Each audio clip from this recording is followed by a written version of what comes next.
Back now with a follow-up on our story of a veteran who asked for information from the VA and got way too much. Yeah, last week we told you how he requested his medical records. Instead, he got financial and personal information for 12 other veterans. 10 on your side's Chris Horn has more.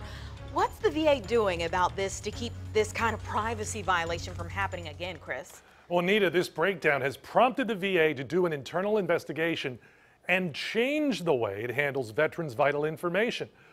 James Graves knew he had to alert authorities as soon as he opened that manila envelope. Williamsburg Army vet James Graves got the surprise in Thursday's mail. Instead of his own medical records he had requested from the VA several weeks earlier, he received information about VA financial payments based on his dependents, but not just for him, for 12 additional veterans from Virginia. This should infuriate anybody. And that's exactly how one of the victims reacted when we told her her information had been compromised. I was furious. I was absolutely furious that the VA released it because under the requirements by law, it's privacy protected. Social security numbers, home addresses, financial information, even children's names. And this is our children. You know, we do everything in our world to protect them. Since our story on Friday, the VA sent Graves a self-addressed envelope to return the documents. They look like originals because they have 2 binder holes punched in the top of each page. But Graves wants the affected veterans to have evidence of what happened.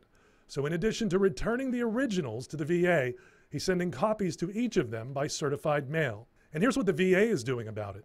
An agency spokesman says we are conducting an internal investigation to determine if the situation warrants accountability actions. If that's what the investigation finds, we will take appropriate actions while respecting due process. The VA is also giving the 12 victims free credit monitoring. Plus, it's changing the way it handles and mails this type of sensitive information, installing a new system which it says will dramatically reduce these types of errors in the future. I'm glad you called me, you know, but I wouldn't have ever known. You know, Sure. if this guy hadn't have been honest and contacted you, I would have never known.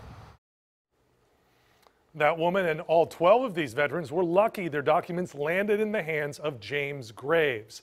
He did the right thing by alerting the VA and making sure to protect their vital info.